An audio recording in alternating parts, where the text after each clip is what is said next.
and then we will let Congressman Solon after. Ayan, pakinggan natin ang paliwanag ni Kong Busita. Good morning, everyone.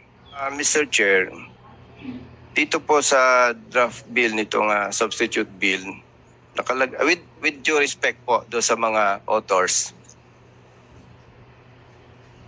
ito pong word na mandatory for me as member of this committee, hindi po ako pabor dito. Kasi po, from the word mandatory, parang wala nang rights yung parents do sa kanilang mga anak.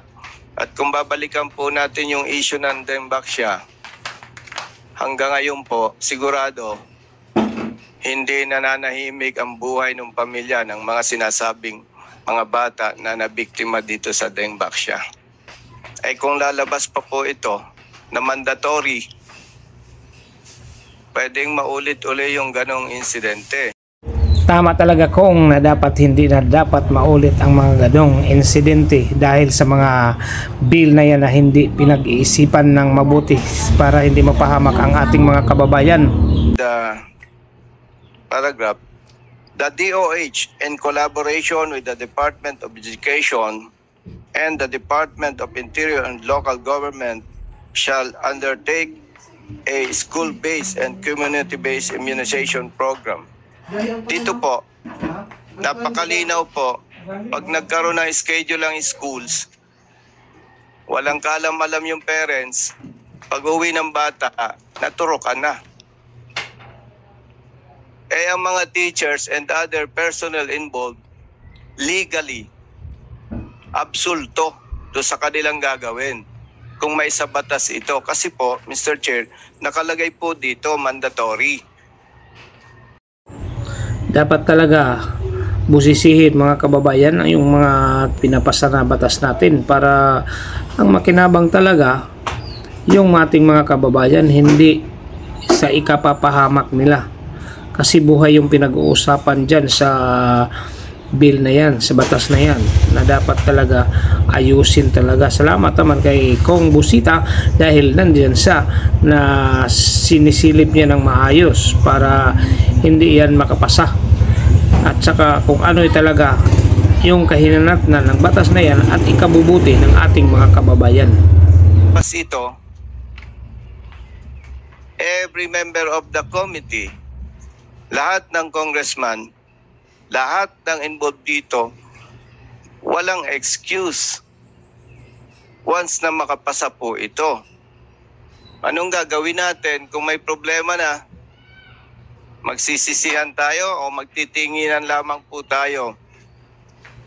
Ang pinag-uusapan po kasi dito, Mr. Chair, buhay My point, Mr. Chair, is wag po nating alisan ng karapatan ang bawat parent para sa safety ng kanilang mga anak.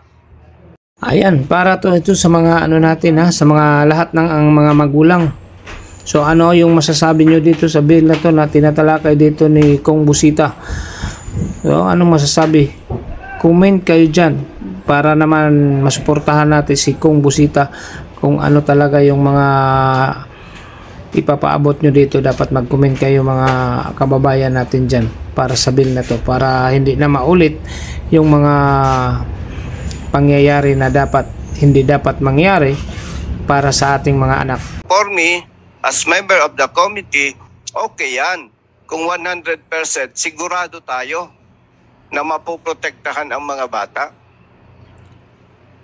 So yun lamang po ang pinapakiusap ko with respect to the authors of these bills, Mr. Chair, na maging maingat po tayo. Kasi po, we as elected public servants, tayong lahat ay temporary lamang dito.